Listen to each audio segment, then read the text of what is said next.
This is TWiT. So Paul and I watched, I'm sure, Ashley, because you cover gaming, you watched the Xbox event on Thursday morning. We even had a live stream about I thought it you on might have. CNET. It was very fun. We did too. It was just Paul and me, so it wasn't fun. But yes, yeah. We tolerated you guys each spent other. all that time together. Of course, you're having a good time. Mostly we were saying things like, is that Tetris? That looks like Tetris. Are they saying they've got a Tetris game? Is that possible? And then there You was. have 1 hour to show games, and you're going to show Tetris? Yep. And then there was. There was an actual Tetris game. There was an actual Tetris game. And then the other thing that Paul, I was very impressed. They had Tinkerbell, right? And Paul's going, it was going to be the last game, and they're floating around with Tinkerbell. I said, you got to be kidding me. You got to be kidding me. The only thing that could save this is she gets eaten by a frog. And she did. He called it. And I was That's amazing. That's amazing. That's clippable. You put that on the internet. Put it on TikTok. Get that up on TikTok. Impressive. Yeah. There's your TikTok stardom right there in a box. Listen to her. She knows. Yeah. She's with the socials. So the big thing I thought, and at the time I remarked it, but I didn't really think about it, is how I think they said it for every game. Every single game was on Xbox Game Pass. Is that right, Paul? I think it was. That's right. Yep. That's a big deal. And this is the difference in the ways that these companies are going to market for the next gen. I mean, Sony is selling you a console, and Microsoft will sell you a console, but what really Microsoft wants is a subscription service. And you can choose your device, through xCloud or through Game Pass. They didn't. They only said referred to. They didn't even ever say xCloud. But they only referred to gaming the cloud once. I thought that was interesting. But xCloud is a code name, so that suggests that name is not permanent. Yeah. I mean, if you do the math, it makes a lot of sense, right? So you can either pay. So Sony is hoping that you'll pay. Let's say $400 to $500 for their next gen console, and then $60 for a handful of AAA games, or $70 in some cases, yeah, or $70 in some cases, and then you'll buy into PlayStation Plus, right? And so Microsoft is like, well, cool, but what if? What if you can't afford a Series X, or it's something not interesting to you? Maybe you have a PC. A lot of those games are cross-platform. Right. So they're being very smart about it as a service and saying, well, if you don't want to upgrade, that's OK. We got you. You can play all of these great games on Game Pass. It'll only cost you X amount of dollars a month. And over time, if you consider that over the life cycle of a console, you're looking at $1,000 spend, maybe more.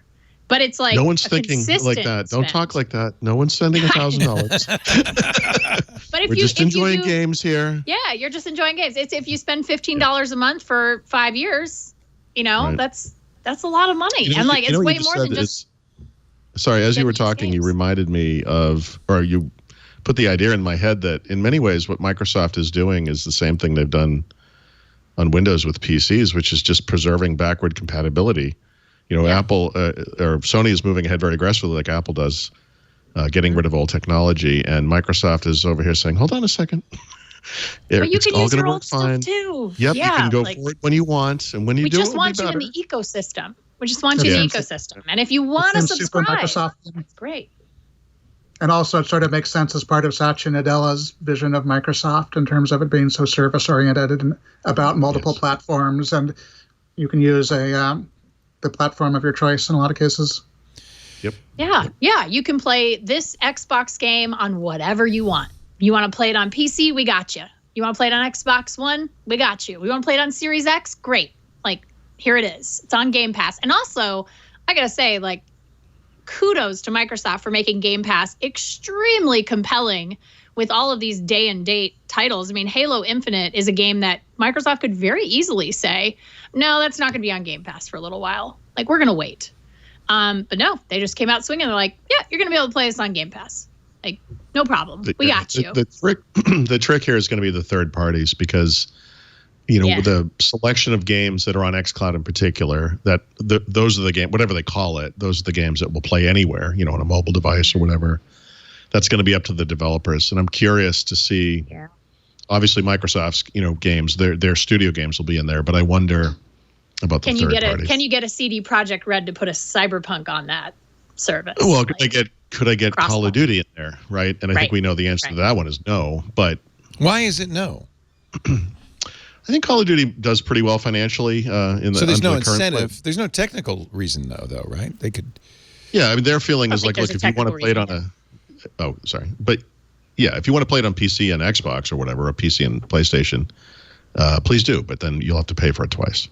It is a measure of the difference in business models between Sony and Microsoft. Sony is a hardware company. Microsoft is increasingly not even a Windows company. It's a cloud company. A service company. Yeah. So it makes perfect sense for Microsoft to say, the truth is we don't care where you play it.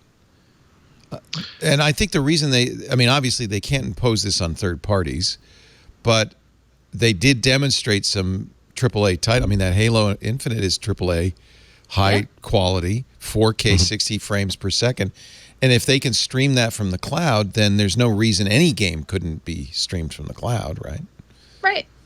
Yeah. I think that's the future of video games, right? Where it's, we're now seeing an infrastructure emerge that, hopefully for most people enables them. I mean, I know that there are a lot of communities still that are underserved in the way of high-speed internet.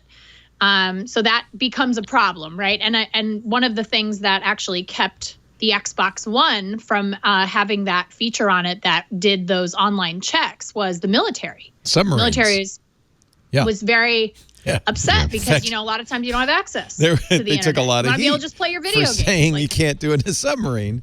They took someone literally said, what do you say to someone who's on a submarine? And they said, well, maybe you should stick with the Xbox 360. Yeah. I think the guy who said that got fired, didn't he? That's right. He's gone. He's gone. Yeah. He doesn't work there anymore. It's not a good strategy. And the thing is, so the infrastructure's not there yet, I think, to make the full leap. But it is not a wild idea, especially now that we're seeing consoles go without optical drives. The next step of that is now we have this really, really inexpensive box that doesn't even store anything. It just plays our games off our servers for a subscription fee, in the future. And you buy a controller and you connect it to that thing. And that's, there you go. That's kind of interesting because it makes the Sony PlayStation 5 is for people on submarines.